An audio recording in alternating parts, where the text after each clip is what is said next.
We're back here at the Success Women's Conference 2017 at the IP Casino Resort Spa, and I have the privilege and the honor of sitting down and talking with this morning's keynote, which I have to side note, just blew up the house. It was standing room only. People were wiping their eyes. I saw the faces of people just breaking through, but I'm here with the award-winning international speaker, Cheryl Wood. Thank you for having me. That makes me teary-eyed to hear that, because that, for me, that's confirmation that I'm walking in my divine assignment and in my purpose. And that's, I think, what life should be about. It should be about discovering what you feel like you're born to do and what your gift is to the world, and sharing that in such a way that it absolutely impacts people's lives and creates some level of transformation. So you just gave me goosebumps just articulating that, because when you're in the moment and you're doing it and you're on stage, you know, you're not paying that close attention. So to hear you say that, it's like, that gave me goosebumps. But it's so true. There was literally a moment, and I will say what that moment was. Cheryl was talking and bringing back up her father passing away, and there was a lot of space in between and silence that was happening in the sharing of that moment. But the faces of the people that I saw, you really connected and hit a core with them, and even myself recognizing that while we're here, like you said, life is for the living. Yes. And I think that just resonated really deeply with everyone in the audience. Yeah, sometimes we assume that tomorrow is coming. We assume that I'm going to get a chance tomorrow or next week or next month to carry out whatever purpose is or to figure it out. And my purpose in telling that story is simply to remind people that your tomorrow isn't promised, truly. And we hear it all the time, and it sounds cliche-ish, but when you experience it, real life, like I did losing a parent, it becomes ultimately so real to you, and you wake up every day with intention that you're going to live a life of purpose every single day. Not, oh, I'm waiting for something specific to happen, and then I'm going to live a life of purpose. No, I'm going to do it every time that I open my eyes and I take a deep breath and have life in my body. Yeah. And speaking about every day and every moment and intentions, you really, I am a big believer of positive affirmations and what you speak becoming your reality. And it gave me like this praise in my soul. I was like, yes, she's speaking my language, because you talk about every morning waking up and talking to yourself.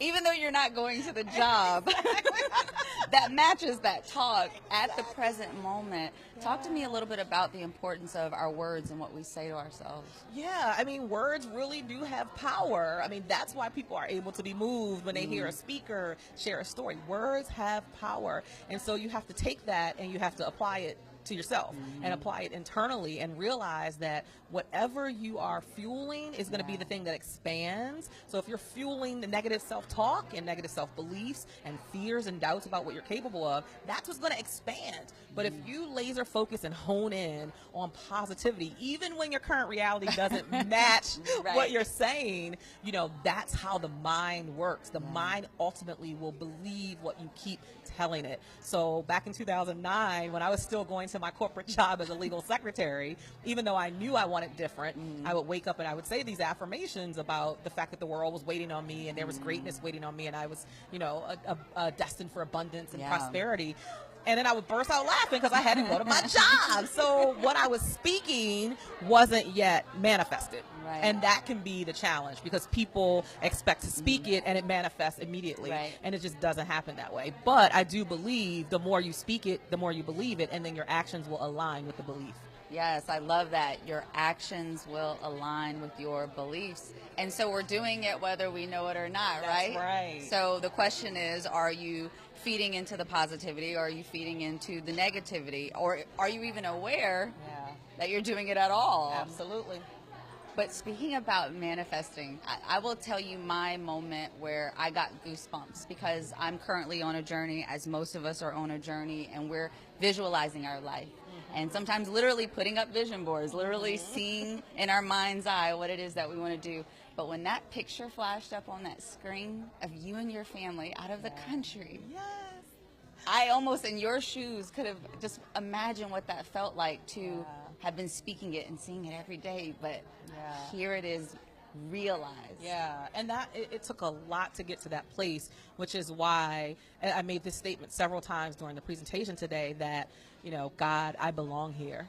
And that all of us want to get to that space in our lives where we're able to look at what we've manifested and say, God, I belong here, because we've planted so many seeds that we know we're worthy of where we are in that moment. And so I sacrificed to get to that moment. My family sacrificed to get to that moment. We were talking a little bit behind the scenes, and I was sharing with you that my family sacrificed vacation for 6 years because we wanted to keep those finances in the house so that I wouldn't have to go back to the corporate job, so that I could continue at least pursuing this whole idea of building a successful and thriving business. And, you know, in those early stages, you're a one-woman show. A lot of times you're not monetizing very well. I had to work through my own fears and doubts and self-limiting beliefs and really learn how to value myself. So there was a lot of self-work I had to do before I ever got to the point where I was charging people for the gift that I was bringing. And everything, once I started charging, everything we brought in went right back into fueling the business. So there was not a lot of space for spending on luxury. So we kept things simple. Again, we abandoned the whole, you know, vacation for 6 years. We gave up a lot. So to finally be in a space where I sacrificed for this business, but now the business is able to give me the life that I wanted to create for myself and my family. That trip to India was unbelievable and so amazing. And it was a reminder of what hard work will get you. Yes, absolutely. I really love that you shared about how you only share what you've gone through. And I love the references back to even your hometown city and where you grew up and what you saw in your current environment while you're saying, I'm Cheryl Wood, international speaker. I really love that you shared of that, because I think a lot of times we see someone like you, a Cheryl Wood, who seems to be doing it, and you see her on social media, and then you feel so small in comparison sometimes to that picture. I love that you tell us, I was you. Right. That's what we need to hear. Like, we need to be reminded that I didn't just wake up, as Beyonce said, I didn't wake up like this now and just wake up to this reality. Like, I went through building this, building blocks, and times where I didn't feel like I measured up to the people who were already doing it. Even now, I mean, as much as God has blessed the journey and I'm able to travel all across the country and the world doing this, there's still moments where I'm in a space with people who have been doing this for 20 years, and I'm still the rookie in the room. You know, I'm 6 years in speaking, and I sometimes still have to remind myself, you are enough to be here. You are worthy. So that self-talk doesn't stop just because you start getting a certain level of success. Absolutely. Because then there's the next rung on the ladder that you're climbing for, and you have to consistently remind yourself that you are worthy of being in those spaces, and that you have what it takes to deliver value in every single space that you enter, no matter who else is in the room. I love that. And that's why days like today are so important, because the whole purpose of the Success Women's Conference is to inspire, empower, connect, and recharge. And when you get to sit with like-minded women and hear these stories and share in those breakthrough moments, it does something in refueling and recharging you along that journey where you're still at home doing these affirmations and not seeing it. But the theme for this conference is Women Standing Tall. And I would love to hear from you. What does that look like for you, women standing tall? Oh, that's a great question. From my perspective, a woman standing tall is a woman, and I said this in my presentation, I think it's worth repeating, a woman who doesn't dim her 100 watts to 45 watts just because she feels she's not worthy or because other people make her feel like she's not worthy. It's a woman who stands fully in her gift, her unique gift that nobody else can duplicate. A woman who says, I'm here, and the world is going to know I'm here, and the world's going to hear my story, whether they want to or not. But knowing that your story is meant for somebody. I tell my clients all the time, your story is about you, but it ain't for you. And that simply means all of us have been through things that we've had to overcome, challenges, or we've triumphed through things that we never thought we would be able to make it through. And we have this ability to transform and impact other people's lives just by telling it. But that requires a level of vulnerability. So I think a woman standing tall is not only strong, courageous, and bold, but she's vulnerable, and she's authentic, and she's willing to just be who she is without trying to fit into anybody's definition of what success looks like. So I stand tall by being authentically Cheryl Wood from the hood.